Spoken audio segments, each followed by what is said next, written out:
you, Brother Steve, for inviting me, and Blair for inviting me, being the in-between, and thank you all so much for all the donations. We don't realize how much just a pack of wipes or a pack of diapers means to somebody in their life, and what a difference it can make.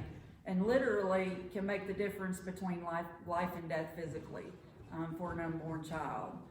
And I've gotten the opportunity to be able to witness that many times when a mother doesn't want to keep her baby because she doesn't have the physical resources to take care of it.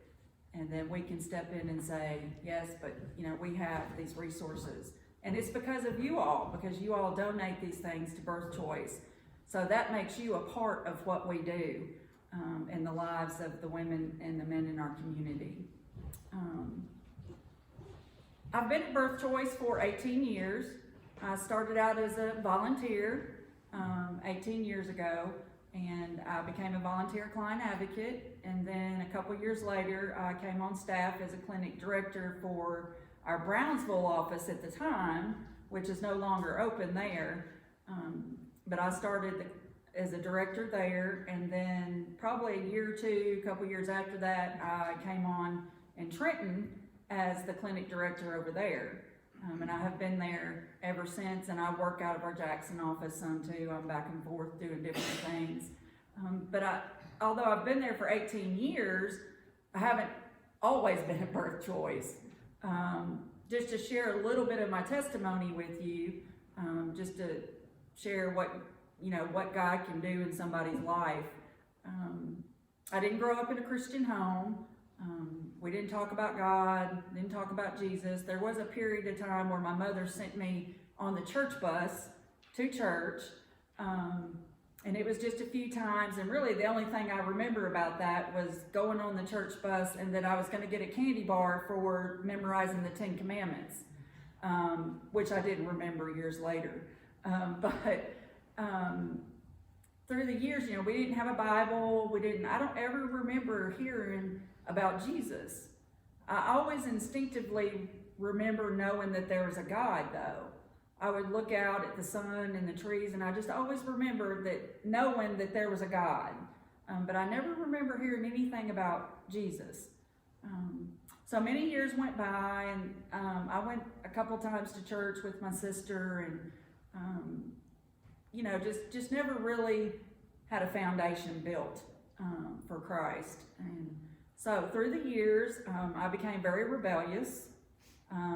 My mother was an alcoholic, and I didn't grow up with a stable father in the home. Didn't know who my father was for many years.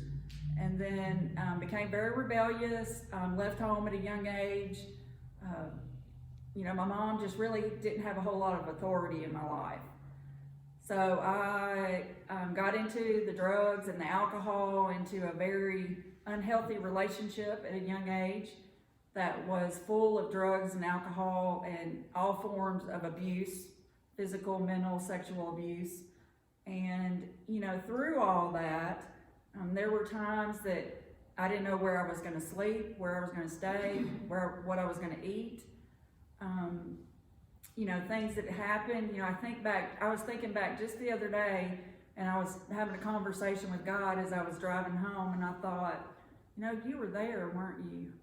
You were there. Although I didn't know him, I look back on specific things that happened, and I think, it had to be you, because there'd been no other way that I'd be where I am today if it wasn't for him.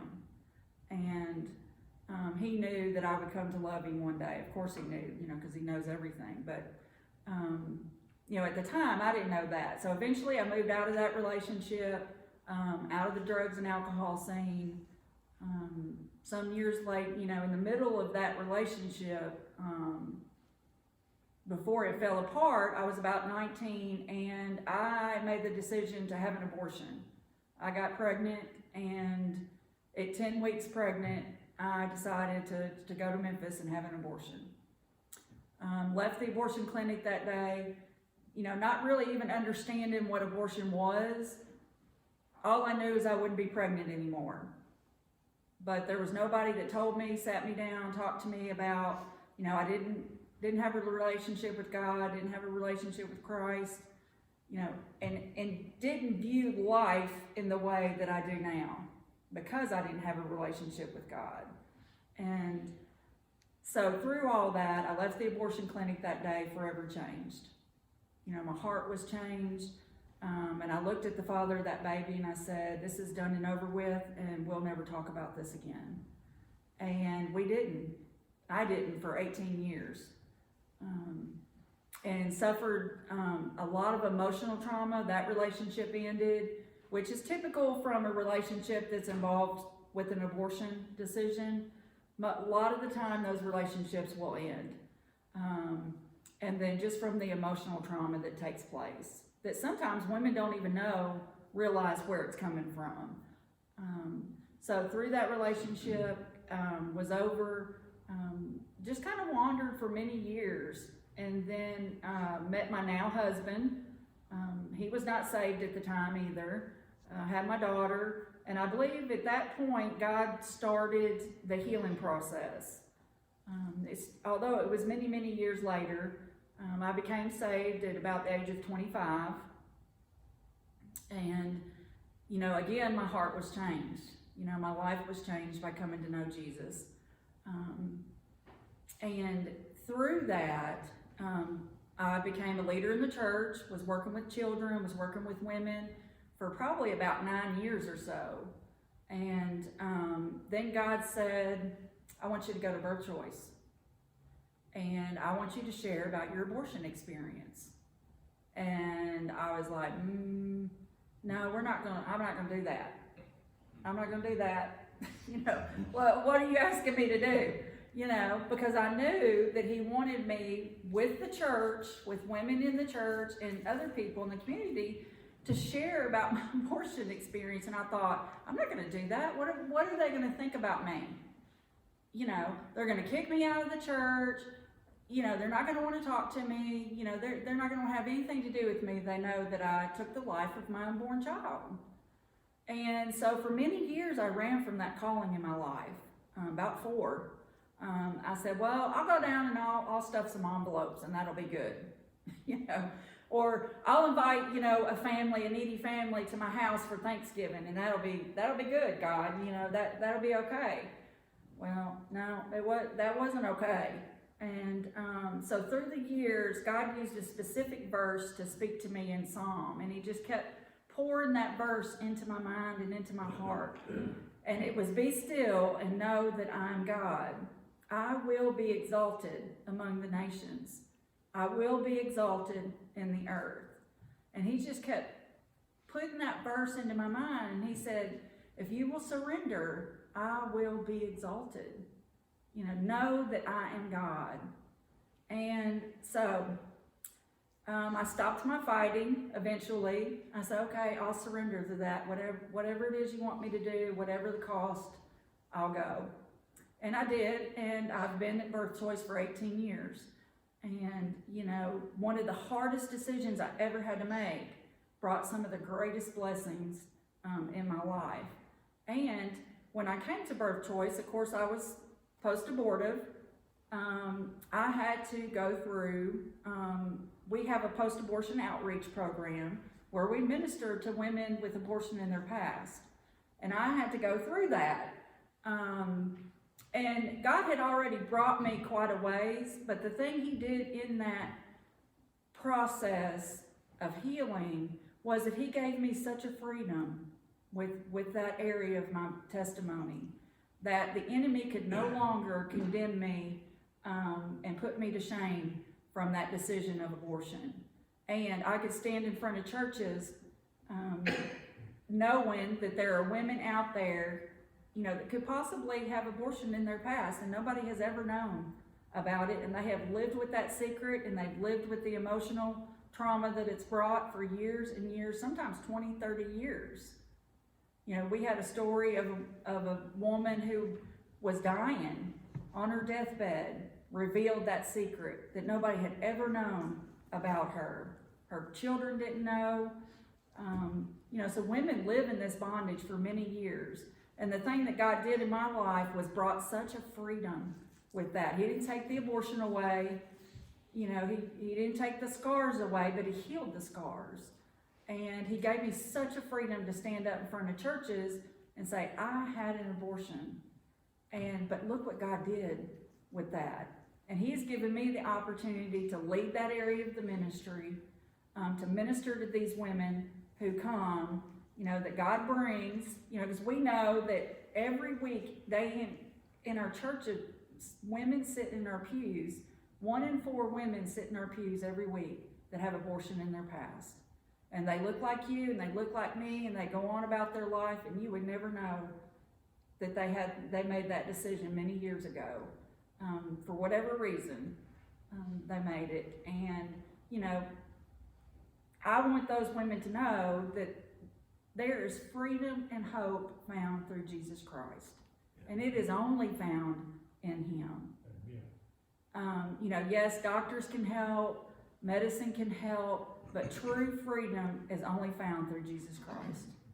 And he's the only one that can set us free from certain decisions in our life. So that's just a little bit about me. So when I came to Birthchoice, I want the women that come in, although I can relate to a lot of them, I did not have the truth. Nobody sat me down and told me my options, told me what abortion was going to be, if I went through this. I was so naive when I went through that process. I did not even know till I started at Birthchoice what had actually happened to my baby. And, or what that baby looked like, or what, I had no idea. So I get the opportunity to sit with these women and tell them, I understand where you are. Let me walk you through some, these options. Because a woman only has 3 options. She can choose to parent, she can choose to place for adoption, or she can choose to have an abortion. And if she chooses to have an abortion, this is what's going to take place. This is the process that you're going to go through. This is the procedure that you're going to go through. And, you really need to have an ultrasound to make sure that you even have a viable pregnancy, that you haven't miscarried or something like that. Because at the time, I didn't have an ultrasound when I had my abortion. Nobody told me the process. Nobody told me what was going to take place. Nobody told me the risks afterwards. When I was asking questions, about things, is this normal? Oh, yeah, it's normal. And, it's not. The whole process is not normal for women, because we short circuit that instinct that God put in us to have children and to nurture those children and to protect those children. And when we short circuit that, something happens emotionally, something happens to our heart, and it becomes hardened. So I get the opportunity to sit with those women and walk them through their options, and that's what we do at Birthchoice. And when they come in and they say, I can't have this baby because I don't have the resources, that's the only reason that they don't want to have their babies. Well, we can help you with that. We have the resources that can help you with that. We have area resources that can help you. And, your circumstances, one thing we know about circumstances is they change, sometimes regularly. And their circumstances are going to change. We're going to be here, we'll be here to help you walk through this process. So our client advocates sit one-on-one and they walk them through their options of adoption, parenting, and abortion procedures. We don't do abortions and we don't refer for them at Birthchoice, but we do walk them through the process of what's going to take place, because many of them don't realize what's going to happen and the after effects that could happen for years. And then the other opportunity I get is to lead the post-abortion outreach, where I get to sit and watch God bring the freedom to so many women that have lived with this secret for many years. And it's nothing that I do. It's nothing that, it's just all of God, just completely setting these women free so that he can use that in their lives to minister to other people. And then one thing that the resources go for in our resource room is that we have a parenting program where the ladies come and they sit and they do videos, they do worksheets about their pregnancy, about how to take care of their babies. They meet with a nurse to walk through delivery options and, breastfeeding versus bottle feeding. And they earn what we call mommy money. And it's just like printed money, kind of like Monopoly money. And they earn so much for everything that they do. And they get to spend it to buy these things out of the resource room. They make shopping appointments and they spend it to buy this stuff out of the resource room. But then we get the opportunity to sit and bond with these ladies and walk them through their pregnancy, walk alongside of them, and pour Christ into their lives. And, because they do scripture worksheets, they do devotions. Sometimes we send homework home with them. And a lot of times all it is just them writing out scripture. And they don't realize what it's doing, but we do. And, as many times as these ladies have to come with how many ever pregnancies, we get the opportunity to pour God into their lives.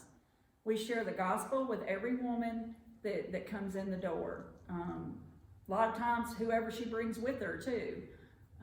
So we have a huge opportunity. And, the handmade blankets and booties, we just don't, we take so many things for granted that we don't realize what just a pack of wipes or a handmade blanket can do for somebody. We give it to them, we say, these have been made by women, handmade by women in the community to give specifically to you. And, women pray over the booties, the little feet that are going to go into those booties. And, that makes a huge difference to them, that there are even women that don't know who they are that would make booties and blankets to give to them. It can make all the difference in the world for life, whether they come to know Jesus as their Savior and Lord. It just makes a huge difference for them. And along with the diapers and the wipes and I get the opportunity sometimes to shop with the ladies in the resource room. And I remember specifically one day I was shopping with somebody and, we were just talking and I was bagging up her stuff and I was listening to her as she was walking around and she said, well, I don't need that. I got that at Birthchoice. Well, I need that. I don't need that. I got that at Birthchoice. I got this at Birthchoice. And she was having everything she needed for her baby. And I almost started crying right there with the client, just to be a part of being able to minister to somebody and be in the hands and feet of Jesus and knowing that these were things that these people needed and that it can make a difference in their lives. And just knowing from the past I came from and, just knowing people care and that Christ can make a difference in your life. He can change who you were into somebody completely different. And not that I want to forget those things. I always want to remember where God brought me from. But sometimes I stand in awe and just think, how am I here where I am today? That you loved me so much that in spite of myself, that you would bring me where I am and be able to minister in such a great, area of ministry, to stand in the gap for the unborn. And that's what we do. We literally stand in between the woman and the enemy that's wanting to take her soul and the soul of her unborn child. And so through all that, we launched a mobile unit last year. I don't know if any of y'all know, we launched a mobile unit last year in the middle of COVID. We were on the road about a couple of weeks and then we had to shut down for a while. But thankfully we were up and running, but we weren't off the road long. So we're taking the mobile unit to Bolivar and Somerville, Oakfield, and Brownsville. And then just this year we are traveling to Lexington and we're getting ready to add on Savannah, so that we're having our mobile unit out 5 days a week to intercede, the borders around the abortion clinics, to try to reach these women first, and just show them the precious lives through ultrasound, because until they see it really doesn't connect, because they can't see the baby inside of them unless they have an ultrasound. And I have seen babies itty bitty tiny, just a little dot there, but you could see that heartbeat just flickering away for life. And you know, that makes a difference to a lot of women. Over 70% of women will change their mind when they come to Birthchoice and see their unborn children on ultrasound. We had 140 women last year change their mind and choose life for their children. We had 890 people heard the gospel last year through Birthchoice. And you know, we have a men's ministry where, you know, we minister to the men, the fathers of these babies that come in. Sometimes it's the father of the daughter that comes in and just needs, you know, somebody to talk to. And we see all age ranges. We just had an 11-year-old come in, pregnant. If you can't even, you know, you hardly can get your mind around a 11, 12-year-old having a baby. And, you know, so we see all age ranges. We've seen them up into the mid-40s, late 40s. And of course, I'm 50, and I'm thinking, that would probably be a crisis for me right now. You know, we're thinking, God, what are we doing here? You know, to have to start that all over again. You know, sometimes we have married couples that come and just are needing the resources, you know, and we get to pour Christ into their lives through that. We see all backgrounds. We see them from poor homes, middle-class homes, rich homes. We see pastors' kids, deacons' kids. We see all kids in churches. We see all religious backgrounds, Muslim, you know, all kinds of things in the ministry, because there are just no boundaries with sin. Nobody is exempt from sin, and majority of what, you know, we see comes from sin. Now, married couples that come in, you know, just needing the resources, we just get to minister to them, you know, and be the hands and feet of Christ with them. So we have our men's ministry. We go into the school systems, and we don't do a sex ed class. We go in and we talk to the students about the dangers that are surrounding their sexuality today. We walk through basic decision making with them, look at goals for their future. We do talk to them about sexually transmitted diseases. We try to educate them in that area. And then we go into the prison systems with our men's ministry. And, you know, they talk to those men in the prisons. And year before last, when we went into we had a connection with one of the prisons.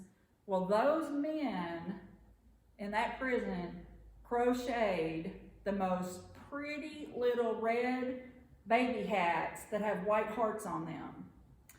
And when those women that come in find out that there is men who crocheted these hats for their babies, you think that makes a difference in their lives?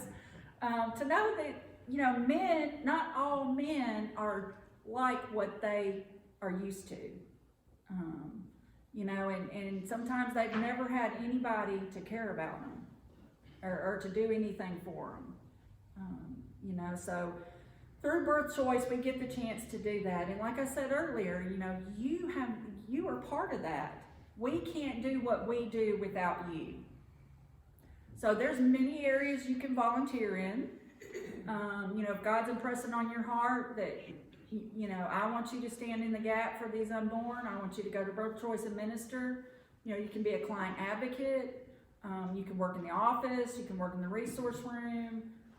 There's a place for you to minister to the community. And as we do that, you know, one person, one woman, one baby at a time, we build the wall.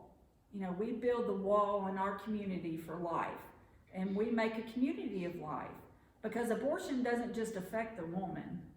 It affects her family, the father of that baby, his family. It affects the whole community. And I think that's one thing we don't stop and think about. You know, over 64 million abortions just in the United States since Roe v. Wade. We're in the 48th year of Roe v. Wade. and, you know, that legalized abortion on demand for any reason that the woman wants to have one, all the way up to her full-term pregnancy. And then there's even things like infanticide, where she even gives birth to the baby, and they let the baby die because she doesn't want it. Mentally, she can't handle it or take care of it. So there, you know, we're in the 48th year of all that in the United States only. Worldwide totals are just, you know, I can't even imagine that there's this many abortions taking place around the world. And then we have the opportunity to be able to stand in the gap for a lot of those babies, and have the mother, you know, and for her. It's not just the baby, it's for her too. And have the opportunity that she would come to know Christ, and that she could change her life around from however she's living. So you guys are a part of that, and we build the wall in our community for life, and stand for life. And I guess that's all I have. I don't know if you want to open it up for questions or anything. That's fine. Does anyone have questions for Kelly about the? I know this is not typical the Sunday ministry morning service, but if someone wanted to volunteer at Birthchoice, what would be the process for that? you could call our office in Trenton. You can find us. We're on the internet. Our website is birthchoice.biz. You know, and there's areas for men too. You know, they're building things, yard things, you know, stuff that women are not so great at. I'm not anyway. You know, changing the fluorescent light bulbs and all this kind of thing. So there's areas for men. I mean, even just to have a man on the premises when we're open, particularly nowadays, is a good thing to have. You know, because sometimes you never know what could take place, because a lot of times we deal more than just the unplanned pregnancy. Sometimes there's a domestic violence issue, sometimes there's rape issue, you know, there can be all kinds of other things, and we don't know, you know, what the situation is when people are coming in. So sometimes, you know, things can be deterred if somebody sees a man versus just all women in the building. And, you know, you might come say, hey, I'll come 2 hours and I'll sit, you know, here with you guys till you close, or whatever. So there are places, you know, for people to serve. So you would contact us through birthchoice.biz. You could call me at the office, 855-2900, and then we would just take it from there. Whatever area of ministry you think God might be leading you to. Yeah, I just wanted to know, for all the babies that are put up for adoption, is there a home for them babies to go to, each and every one? We do work with a lot of adoption agencies that we refer the girls to if they want to place their babies for adoption. Yeah. But the issue is not really whether there's a home, the issue is whether the woman will have the baby or not. Because most of the time, she will abort before she'll place for adoption. Too bad. Yeah, because she's not going to carry the baby for 9 months and give the baby to somebody else. Abortion has been sold as the easy way out. I can do this, I can take a pill, I can be done with it and go on with my life. And that's just not the truth.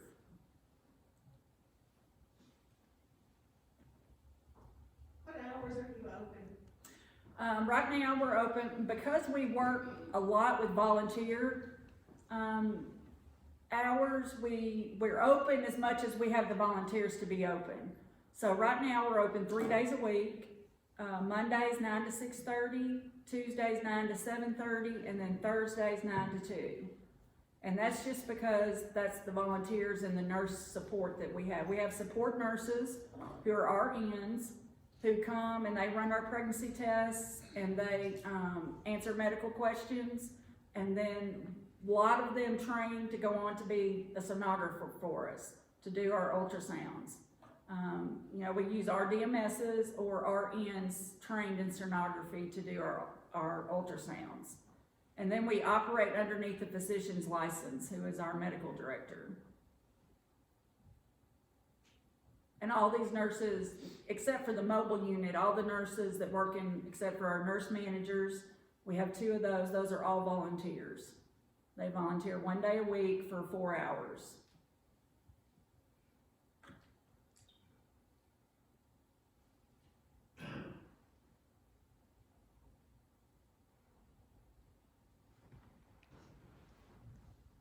And it's amazing, you know, I'll talk to, you know, several people and they say, well, I'm just not, you know, I haven't had an abortion, I haven't dealt with anything like this in my life, I haven't, you know, I don't know that I'm really, you know, can do that kind of thing. You know, and the one thing that I know is that if God calls you to something, He'll equip you to do it. And He'll keep equipping you to do it. Because I know when they asked me to come on as director, I was like, no, I can't do that. I don't know anything about that. But, you know, God used me because I was willing to be used and showed me a lot of things and continues to show me a lot of things.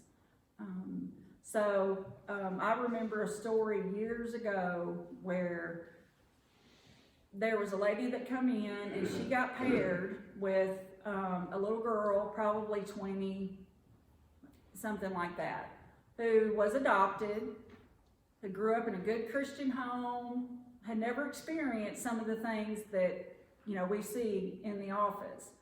Well, she got paired up with somebody who, you know, had a very tainted past into all kinds of things and was very ugly and very hard with her.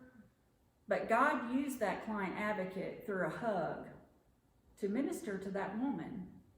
And before that woman left, that client advocate got up and gave her a hug. And that was the first time somebody had ever hugged her and not expected anything in return. You know, so these are divine appointments. God sends specific people to specific women, client advocates, to minister to them. Because you can reach people that I can't reach. And God uses me to reach people that you can't reach. And, you know, it wouldn't work if we were all the same. How did Birthchoice get started? Birthchoice started through Brent and Beverly. Brent is our CEO and founder, and his wife Beverly.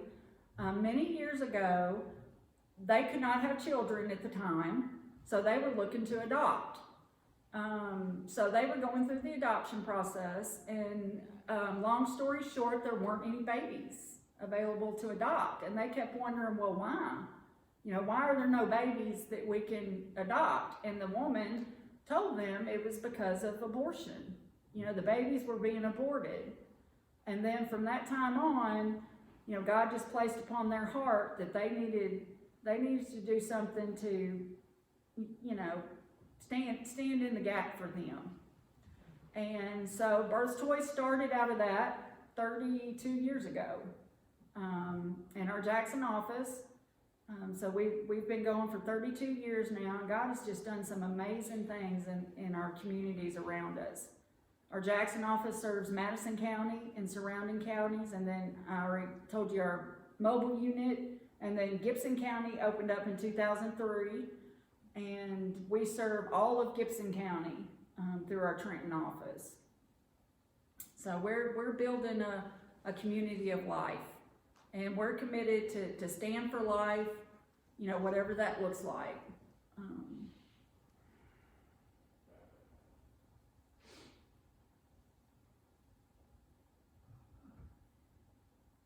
Any other questions this morning?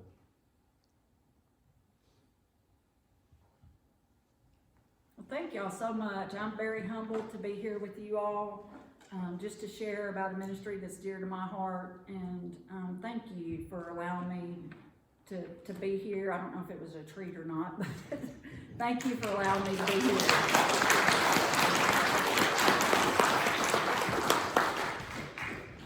Thank you, Kelly, for coming and sharing.